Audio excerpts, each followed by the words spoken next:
Bienvenue dans Podium, ton podcast sur la nutrition sportive où l'on t'explique de manière simple comment atteindre tes objectifs de poids, de santé ou de performance.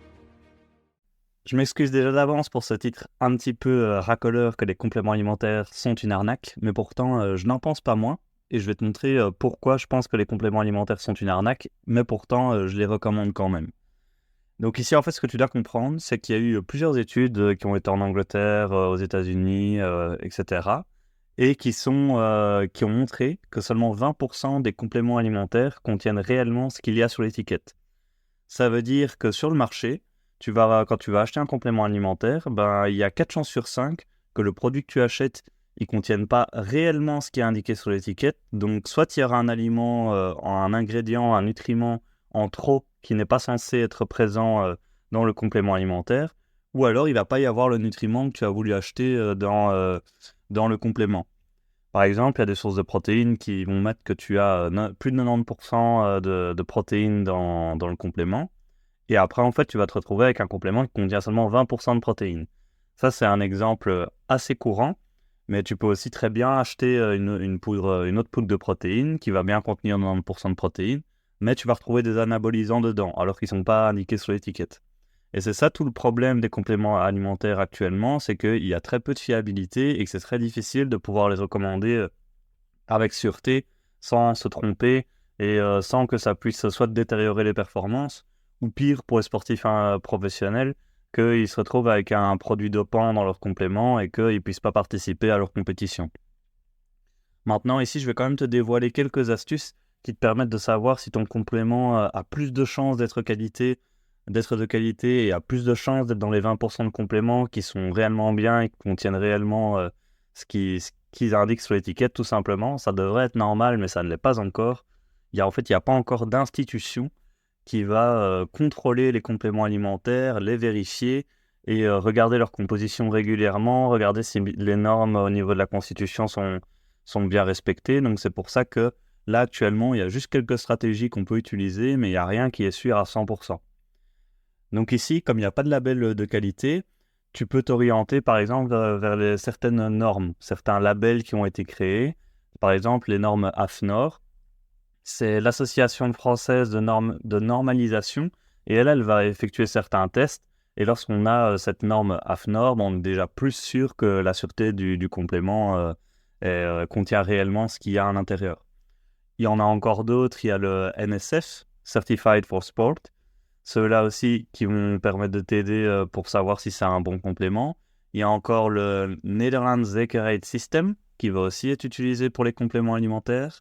Il y a le Informed Sport Trust by Sport qui va aussi être utilisé et le Kölner List. Là, c'est les 5 que moi je connais personnellement et donc j'essaie d'y prêter attention. Et déjà, de toute façon, lorsqu'il y a un label, c'est déjà assez bon signe. Ça veut dire qu'ils ont déjà au moins passé le test une fois. Mais après, le défaut de ces labels, c'est qu'il n'y a pas de vérification par la suite. Donc, si ça se trouve, ils ont une fois réussi l'examen, et puis après, une fois qu'ils ont le label, ils font ce qu'ils veulent, et alors, pour diminuer leur coût, ils vont plus mettre de la protéine, ils vont mettre du sucre dans leurs produits, et comme ça, ils ont moins de coûts, et ils vendent quand même le même produit. Et ça, il n'y a pas de vérification derrière. Donc, c'est pour ça que je dis qu'il n'y a pas de label de qualité qui va être sûr à 100%.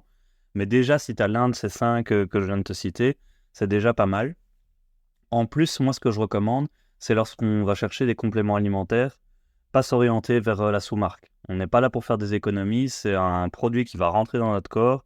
Donc vraiment, prendre le complément à une grosse marque, quelque chose qui est installé depuis des années, qui a un label, et là, on a déjà plus de chances que le complément alimentaire soit de qualité. Mais vraiment, ne pas aller vers la marque premier prix qui vient de sortir, qui n'a pas de label. Là, il y a beaucoup plus de chances que ça se passe moins bien. Mais sinon, t'orienter vers les grosses marques et vers les 5 labels que je viens de te citer, c'est déjà pas mal. Et aussi, pourquoi est-ce que je les recommande tout de même, malgré le fait qu'il y ait seulement une chance sur 5 que le complément contienne réellement ce qui est censé y avoir dedans? Et c'est parce que ça peut être important pour les sportifs plus professionnels. Je précise pour les sportifs plus professionnels, car pour moi, ça sert à rien de mettre des compléments alimentaires à un débutant. Lorsque on veut performer, il faut d'abord s'assurer que ses entraînements sont optimisés, que sa nutrition est optimisée et qu'on dort bien. Et une fois que ces choses-là sont faites, là on peut s'orienter vers des méthodes de récupération différentes. on peut s'orienter vers des compléments alimentaires et aller peaufiner le tout pour mieux récupérer et améliorer ses performances. Mais vraiment, moi je le conseille d'abord dans un premier temps d'améliorer tout ça et après de positionner des compléments. Et aussi, il faut savoir que les sportifs plus professionnels, eux, ils sont mis en compétition avec d'autres personnes qui s'entraînent tout aussi bien et tout autant qu'eux. Et donc, le moindre pourcentage de différence qu'ils peuvent aller chercher, ça va leur permettre de faire un gros écart. Et les compléments, c'est ça leur rôle, c'est d'aller chercher 2-3% de performance en plus qu'on n'aurait pas obtenu si on n'avait pas pris ces compléments. Mais il faut imaginer qu'en fait, ton corps, il est un score. Imaginons un sportif débutant, il va avoir un score de, de 100. Si on augmente de 2% le 100, alors ça va augmenter de 2, puisque le score va passer de 100 à 102. Tandis qu'un sportif pro qui, lui, a un score de 10 000, lui, si on lui met 2%, ça va l'augmenter de 200. Donc là, ça va faire une beaucoup plus grosse différence. Donc c'est pour ça que seulement les sportifs professionnels, selon moi, devraient s'orienter vers des compléments, et les autres doivent d'abord optimiser nutrition, activité physique, entraînement et sommeil. Aussi, comme on voit qu'il y a seulement 20% des compléments qui respectent ce qui est écrit sur l'étiquette et qui contiennent réellement les produits que l'on veut consommer, ça ne sert à rien de se surcharger en compléments. On voit énormément de gens qui vont prendre 20 compléments alimentaires par jour, genre qui viennent en consultation, genre dans mon cabinet, avec des boîtes et des boîtes. Ça ne sert à rien. Il y a plus de chances d'avoir des mauvaises interactions entre les nutriments. Parce que aussi, ça, il faut savoir qu'il y a certains micronutriments qui sont en compétition au niveau des récepteurs. Donc, c'est-à-dire que, imaginons, on a un micronutriment, une vitamine A et une vitamine B. Imaginons, c'est juste pour l'exemple, c'est pas vrai ce que je vais dire. Cette vitamine A, si elle est absorbée au même niveau, au même récepteur que cette vitamine B, ça veut dire que si on a plus de vitamine B, on absorbe moins de la vitamine A, et si on a plus de vitamine A, on va absorber moins de la vitamine B. Et souvent, les compléments alimentaires, ils vont être surdosés, ce qui fait qu'on va plus absorber l'un et moins absorber l'autre. Et alors, au final, ça se fait un effet de contre au sein du même produit. Donc, ça sert vraiment à rien de se surcharger en complément aussi pour cette raison-là. Maintenant, ça, c'est la théorie. Et en pratique, moi, qu'est-ce que je recommande ? Je vais catégoriser les différents types de compléments alimentaires. Et la première catégorie dont j'aimerais te parler, c'est les compléments pour rester en bonne santé. Moi, les compléments pour être en bonne santé, il y en a 2 que je recommande principalement. Ça va être la vitamine D et les oméga 3. Car c'est principalement de ceux-là que la population, en tout cas en Europe occidentale, va manquer. Les oméga 3, ça se retrouve dans les graines de chia, l'huile de lin, l'huile de colza, les noix de Grenoble, différentes graines et noix et différentes huiles qu'en Europe, on a très peu l'habitude de consommer naturellement. Et donc, les oméga 3, souvent, ça va être rajouté. Et aussi, il y a la vitamine D, où là, le conseil le plus facile, c'est d'en prendre en hiver, car il y a moins de soleil et la vitamine D est principalement synthétisée par le soleil. Mais j'avais aussi vu d'autres études qui disaient que lorsqu'on n'était pas au-dessus, si je simplifie, si on est en dessous de la Finlande, on n'a pas besoin de prendre de vitamine D. Il y a juste au-dessus à partir du moment où on rentre dans les pays nordiques, où la vitamine D devient importante et intéressante, mais que pour les autres pays, c'est pas très important. Mais moi, par pratique, ce que je recommande, c'est en hiver, prendre de la vitamine D, et comme ça, on est tranquille. Donc ça, c'est vraiment les 2 seuls que je recommande assez régulièrement pour la santé. Sinon, pour la performance, là, on en voit plein de différents. Il y a des plantes, on en voit vraiment des centaines passer. Mais au final, quand on prend les études les plus poussées, c'est-à-dire que là, je vais me baser sur le consensus du Comité international olympique, sur le consensus de l'Australian Institute of Sport, et aussi je me prends juste devant moi, sur le consensus de l'International Association of Athletics Federation. Donc là, on est vraiment sur des très très bonnes sources, et cette source, ce qui est bien, c'est qu'elles se croisent aussi. Et les 5 compléments qui ressortent sur les performances, c'est la créatine, le bicarbonate, la bêta-alanine, les nitrates et la caféine. Et il n'y en a jamais un de plus qui ressort, en tout cas pour le moment. Que ce soit pour un sport de force, que ce soit pour un sport cardio, que ce soit pour de l'ultramarathon, juste un marathon, juste de la course. Il n'y a jamais plus de ces compléments-là qui ressortent. Et pourquoi ? Je vais expliquer un petit peu dans quel cas on va consommer tel complément pour la performance. Car oui, il y en a 5, mais ça ne veut pas dire qu'il faut prendre les 5. Ça dépend à nouveau du sport, de l'activité physique qu'on fait.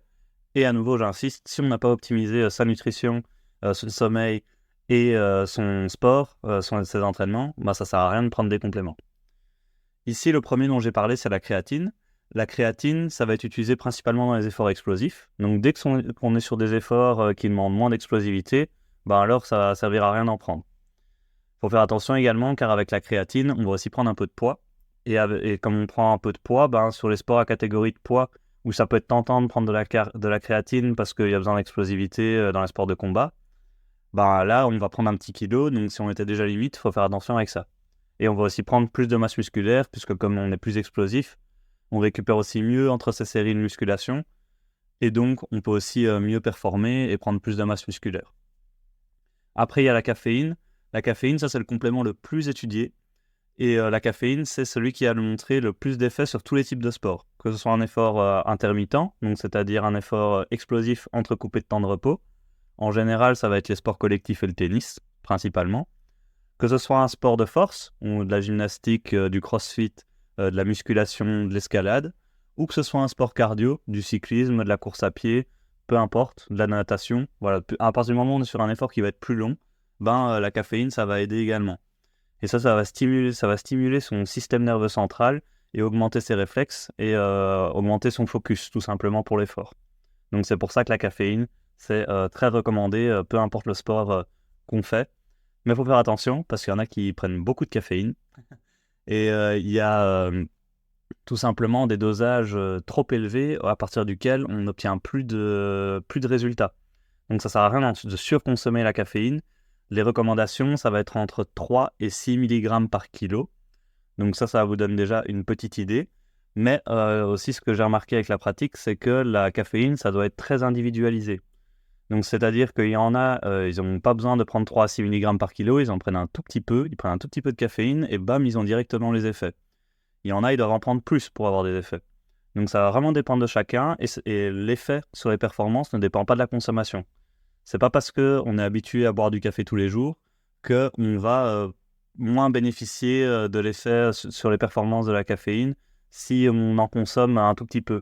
Ça se trouve, tu peux consommer du café tous les jours et quand même avoir un effet sur tes performances en prenant un tout petit peu de caféine dans l'heure avant l'effort. Aussi, il y a de la caféine sous forme de gélule, il y a de la caféine sous forme de gomme. Faut juste retenir que plus ça va être alimentaire, donc par exemple la gomme, elle va être délivrée beaucoup plus rapidement. Donc ça, c'est dans les 20-30 minutes. Donc ça peut être pris à la moitié de l'échauffement, par exemple. Et à la gélule, là, c'est dans l'heure avant. Du coup, on peut prendre avant de démarrer son échauffement, la gélule de caféine et tester les effets. Après, il y a le bicarbonate et la bêta-alanine. Ceux-là, je les mets un peu dans le même panier parce qu'ils ont des effets sur les performances qui sont un peu similaires et ils vont tous les deux avoir un effet tampon. Sauf que l'un, ça va être en extracellulaire, l'autre en intracellulaire. Je te passe les détails parce que c'est pas très intéressant pour ce podcast. Mais voilà, effet tampon, donc diminue l'acidité de l'organisme pour un effort. Et il y a les nitrates qui vont fluidifier le sang et donc permettre de mieux apporter l'oxygène, les nutriments aux muscles et donc d'améliorer ses performances. Tout le reste, donc que ce soit la curcumine, le rhodiola, tous les compléments auxquels tu peux penser, toutes les plantes, soit il n'y a pas d'effet, soit ça n'a pas encore été démontré comme intéressant pour les performances et que ça devient intéressant d'en consommer. Soit il peut y avoir des effets aussi placebo, donc comme tu prends ce complément, tu vas ressentir quelque chose, mais en fait c'est plus le fait d'avoir pris quelque chose qui va te donner l'impression de meilleure performance et pas vraiment le réel effet du complément. Ou alors ça va être simplement le fait que toi tu es particulier et donc tu auras un effet avec ce complément mais que les autres ne l'auront pas. Il y a un peu la même chose avec l'alimentation. Normalement, on va moins bien performer avec un régime cétogène. Et il y en a qui vont très bien performer avec le régime cétogène. C'est une anomalie. Donc ça ne veut pas dire que c'est vrai pour tout le monde. Et voilà, ça peut être le même principe avec les compléments. Mais déjà, je pense que si tu fais déjà bien ta nutrition, ton sport, ton sommeil, et que tu prends les quelques compléments dont on a parlé, et que tu adaptes en fonction de ton sport, tu as déjà fait 99% du boulot. Il y aura peut-être encore une petite optimisation à faire, mais vraiment, là, tu seras déjà très très bien pour améliorer tes performances. Maintenant, j'espère que cet épisode t'aura plu. Si c'est le cas, n'hésite pas à mettre 5 étoiles sur la plateforme d'écoute sur laquelle tu écoutes ce podcast. Je vois qu'on est toujours plus nombreux, ça me fait super plaisir que ce podcast ait suscité de l'intérêt. C'est la première fois qu'en fait je lance un réseau, on va dire, avec lequel j'ai autant de succès aussi rapidement. Donc moi, ça me fait super plaisir de voir que vous adhérez au concept. Et n'hésitez pas à me le montrer en m'envoyant donc des messages, en mettant 5 étoiles sur ce podcast et à m'envoyer vos idées aussi. Si vous avez des idées de podcasts que vous aimeriez voir, moi, ça me fait toujours super plaisir d'avoir vos feedbacks. Je vous dis à bientôt dans un prochain épisode de podcast. Salut!